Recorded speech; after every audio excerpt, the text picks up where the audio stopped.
Meanwhile, Apple and Google investigated for mobile internet browser monopoly by the UK government. It just keeps getting better and better. But, they keep paying out what seem large sums of money, hundreds of millions, billions of dollars. But it doesn't seem to affect the profitability that much. No. I guess having a monopoly is a good thing. You just charge people more. But the the UK government, surprising that even they, who are, I've always said, totally, completely controlled by the Americans, are doing this. Well, I'd be interesting to see.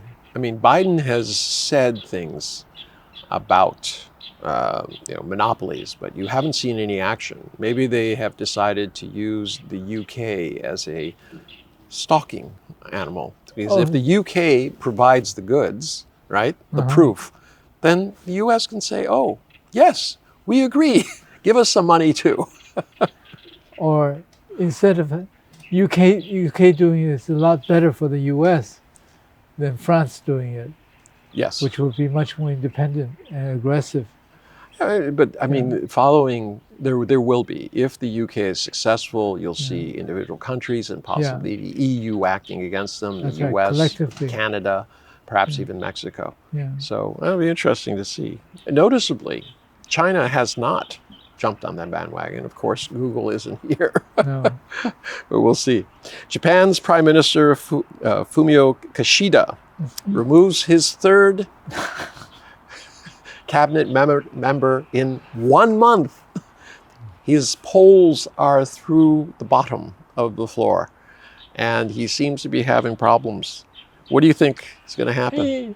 You mean Japan is as screwed up as the UK in terms of its top leaders being incompetent and hopeless? Yeah, along those lines. All right, they just approved a 62.4 trillion Japanese yen budget, which is equivalent to 11.4% of the GDP, and it's 30% of the annual budget. And they're going to borrow money to pay. Of course. Which they did last year. And the year before, and the year before that. Yeah. So government debt is now expected to exceed 1.4 quadrillion. Okay, or 250% of Japan's GDP. Yeah. And yet, the yen's still doing pretty well comparatively. I mean, it's not great against the dollar, but I'm just shocked that people are willing to buy, in essence, printed paper. I mean, other countries having this would be in hyperinflation. Inflation, like Turkey, for example. But I think in terms of Japan, deterioration is slow and gradual. It's done over many, many years. Whatever the case, during the 60s and the 70s, even the 80s and 90s, they've accumulated a lot of wealth. Yeah. And they've been sitting on that wealth as well as using that wealth to acquire a lot of assets all over the world. So, yeah, but I mean, the issue though is they can't support their economy at home. They can't. And all the assets they bought are not going to cover the 250% of GDP debts that they have. When you think about it, it's quite incredible. 250% of your annual GDP is what you owe. And this is why they don't want to raise interest rates. This is why they kept zero interest rate. Exactly. Can you imagine if it's interest rate at 5%? 1%. Wow, that's 2.5% of the GDP. Exactly. No, it is. Let's just talk a little bit about FTX. 300 million spent on real estate, for 120 for himself and his family, a couple of his buddies, mostly in the Bahamas. They owe 3.1 billion to top 50 creditors, not including all the rest of the people, which are going to have to be added up. And, the headlines are Reuters is saying that the FTX founder's remarks pose a challenge for his lawyers. Let's see here. This is what do they say, a dumpster fire? I mean, it's just raging out of control. Yeah. There were no government guidelines. No one was looking over the shoulder. And this is what happens. I wonder what the free market people are going to say about this. They shouldn't have, they should have allowed him to continue bilking people. Let the market decide. I remember last year, I was talking to a bunch of friends, and these are people who are specialists on currency. Yeah. And Forex traders. Yes. Actually, they were part of the regulator teams in China. And they told me that there can't be any valuation attributed to these crypto things. Just could not, because it's not regulated. It's just somebody's idea of Exactly. printing, and it's not even paper. That's At least right. paper, you have the paper, you could burn it. It's electronics, zeros and ones. It's a notation. Yeah. But I mean, it just seems But inconceivable. there are people who actually believe it. Well, they are until they don't. They believed in tulips. In Holland. In Holland. So let's talk just briefly, although it deserves a topic of its own, peace in Ukraine. There's some noise that there could be some peace talks as winter approaches. Mm-hmm. On the other hand, Zelensky says that all peace talks have to be in public. I mean, and the U.S. has assured him that the beginning of the conversation says that Russia has to be pushed out. That would also mean Crimea and Donbass and all of these other areas. So I don't believe it. I don't think there's anything that's really happening. The U.S. is not. Well, there are a couple of things that potentially can happen very, very quickly. Number one, European winter is going to be very, very tough. Yeah. Tough. Number two, I think U.S. population is getting sick and tired of paying for this. Well, not only them. I mean, the Republicans have already said there's no more blank check to That's right, Ukraine. to Ukraine. And all money comes out of the House. So that's right. If you can't they control the House. Yeah, they control the purse strings, and there's no way around that. And then there are in Europe, it's not just only that it will be hardship for the winter, but also people are getting tired of putting up with over 10 million refugees. Well, they don't have enough for themselves. It's going to be very hard to say we need to share. Very, very hard. Yeah. But I just, what is necessary, do you think, for a peace plan? I've always said that you have to give Russia its security guarantees. The area, it's going to be divided. There's going to be an East and West Ukraine, as far as I can see. Demilitarized zones around Russia. Yeah. And Russia has to pull back and do the same. So if they say no troops or missiles in this country, whether they belong to NATO or not, then Russia would have to pull back a certain military operation. Yeah.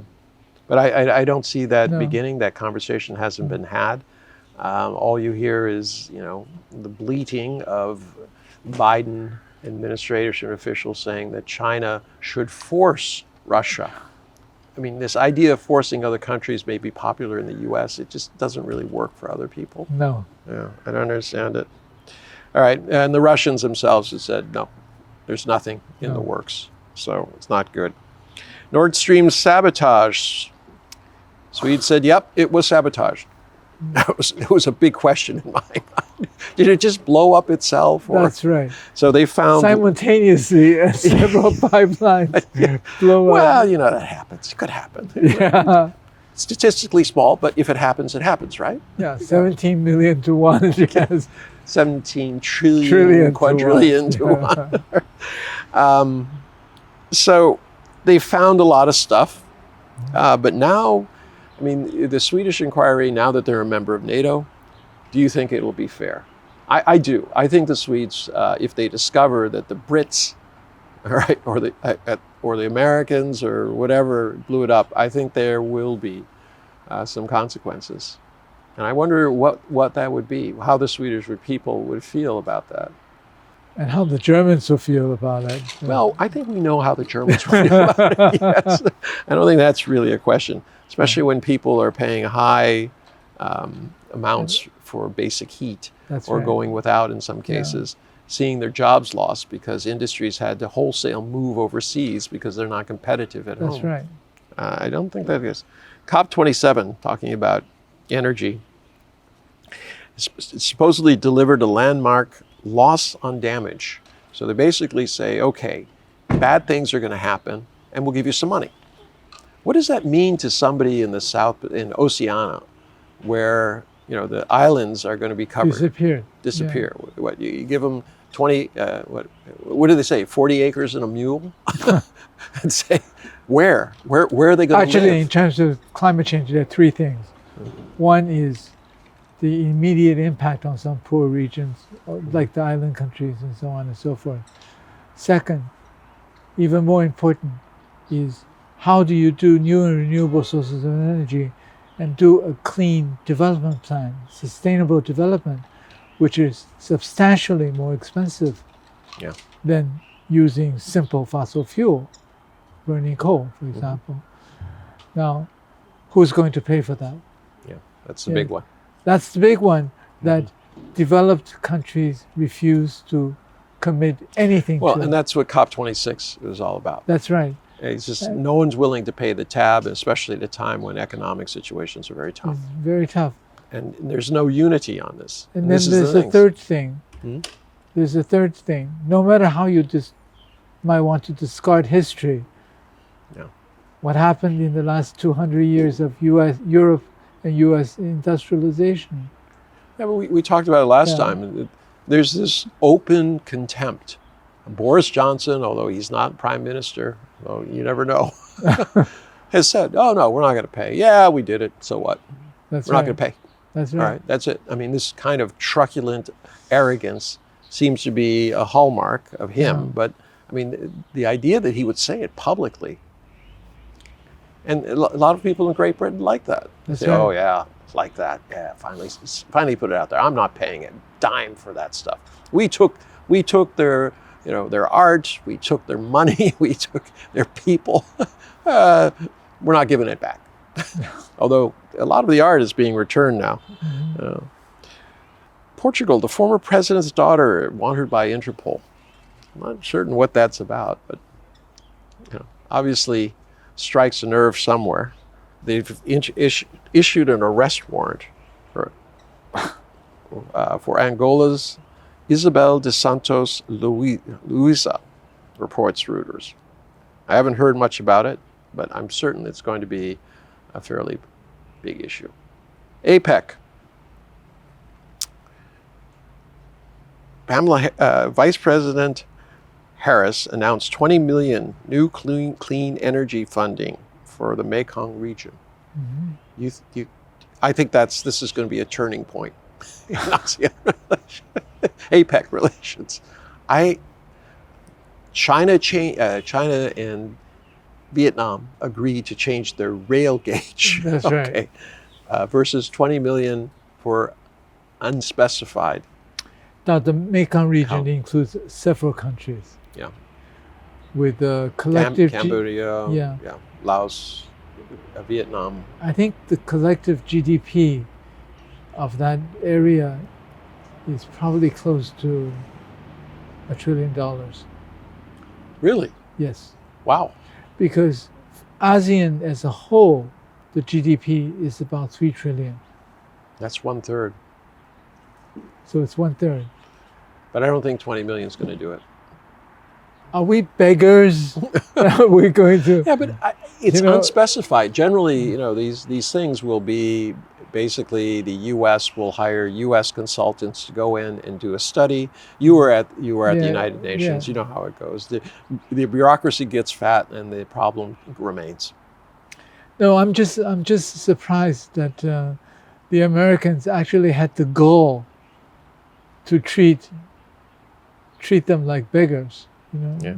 No, I mean, it just doesn't seem that the U.S. is striking the right note. No. With a lot of countries, especially Global South and Central Asia. Yeah. It just seems to be getting further and further. The chasm gets wider. Okay. President Lulu seeks to improve foreign ties.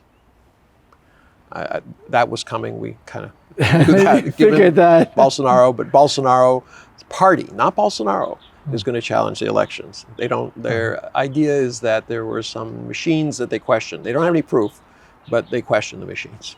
Other than that, which is an old story. He said that beforehand. Ericsson says they're going to do 6G in Britain. Good luck. I'm just wondering about demand. I mean, economy kind of sliding down. Why do you? I don't know if that was. All right, big elephant in the room. DPRK launches missile during APEC. I know China was not happy. No. They didn't express it, but the idea that Xi Jinping is down at APEC trying to talk about how you can work together, all right, common values, shared interests, etc. And Young Kim is out there, bang, bang, bang. I mean, it was an ICBM. It's capable of reaching the United States. He doesn't seem to have the right note. It seems like, as we discussed before, a cry for help. That's right. But they don't know how to ask, so they fire missiles and hope that you'll throw some money at them. I just don't see it happening. And of course, everyone's saying, oh, more sanctions, more condemnation. I mean, how many condemnations do they think will equal a change in the status quo? I mean, and how many condemnations can replace concrete, hard, collaborative arrangements? Yes, exactly. And once again, without diplomacy, there is absolutely no way of doing it. It's just. So, last subject. Here we are at the stadium. All right. Some numbers that are interesting. $220 billion spent. But what does that mean? It was 7 new soccer stadiums, of which they'll be adjusted. An additional one was remodeled and increased the number of people who could be in it. A metro line link that links up all of these areas, okay? Hospitals, hotels, shopping malls, and some residential.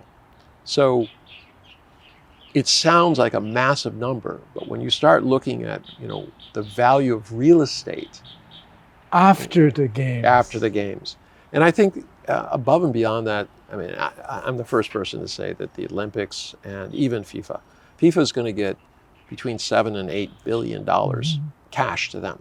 What did they do? They lent their brand and asked somebody else to spend a lot of money to do that.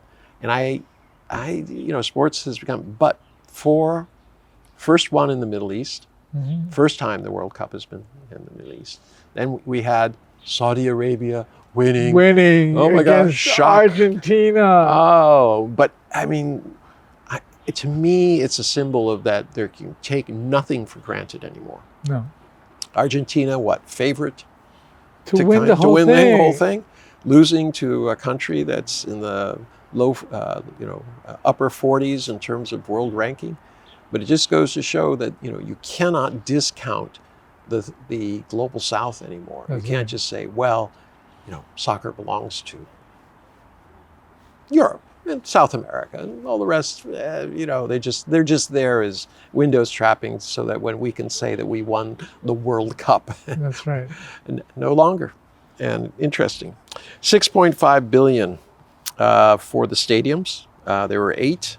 Lusail iconic stadium, the Bayat Stadium, designed all differently. Really, yes, very interesting. Beautiful. Too. Ahmad bin Ali Stadium, Khalifa International Stadium, Education City Stadium, Al Rayyan, and then Al Thumama Stadium in Doha. Incredible, beautiful. We'll definitely show some pictures of them in the B-roll. So Russia spent $11.6 billion to host the 2018 World Cup. This is literally double that. No, not double. Double 10. 20 times more. Yeah. No, 10 times would be 110. 10 times. No, 20 times. 20 yeah, times. Absolutely. Yeah, 20 times. 20 times. But it would be interesting to see what happened to the World Cup stadiums and things like that after Russia built them. It'll be because it's what comes after that really matters. Yeah. If you can utilize all those things. But this was unique. You were only 20 minutes away from any other stadium. So you could go to one game, all right, get on a train and go to the next game. You could literally see all the games because they're staged at different times. I think the next Asian Games has also been awarded to Qatar. Ah, okay. Well, I think, yes, that's right. So they can use some of the facilities there. That's right. Yeah. But I think the infrastructure in terms of transportation, in terms of electricity, roads, and so on and so forth, will also be very conducive to improving the economic infrastructure of the country, even though it's a small country. Yeah. 5 billion views. That means that 5 out of every 8 people on Earth That's right. are going to be seeing some part of the World Cup. Pretty astounding. 3 million tickets sold. Right. But what really impressed me most about this was something that how the Arabs, how Qatar framed the issue. They didn't say, this is about Qatar, we're number one. Nothing like that. They said, this is on behalf of the entire Middle East. We welcome you. No long speeches, no political jibes, no attacking anybody else. Qatar was awarded this 12 years ago. 5 of those years there were great difficulties because there were problems between countries in the Middle East. But I note, every single one at this point has shown up. They've made peace. All the leaders of the countries were there to show solidarity. And there was no statement about, the past. It was simply welcome to the Middle East, welcome to Doha. Let us say a perhaps more adult way, a more gracious way of showing hospitality. And also, it's reflective how the global South is moving closer and closer together to brotherhood. Mm-hmm. Not only Middle East. Well, I mean, there's always going to be tensions about old issues, but the fact is that you have ASEAN coming together. Now it appears to see the Middle East getting closer, together. Despite there's still Yemen and other issues out there. But the fact that they can come together, and Israel, and the Palestinian question comes along with it. But Qatar had another reason to celebrate. 27-year, 4 million tons per year. So I looked it up. It's 77 billion cubic meters is the total processing power currently. They're going to bring that up to 110. And eventually there's 2 more on the line. So they will have enough facilities to process 126 BCM, billion cubic meters. They will be the largest LNG supplier in the world. And they just agreed to sell basically 5 million of that for 27 years to China. It's by every single measure or any measure, it's the biggest a single agreement. Single deal that's signed with anybody anywhere in the world, not just Qatar. But I mean, I was a little bit shocked only because the most aggressive buyer and the one who wants a long-term situation is Europe. Yeah. And I wonder how they're going to take the fact that China has entered into this long-term deal at a time when obviously they need it. But it also brings into another aspect of this, and this is the last issue.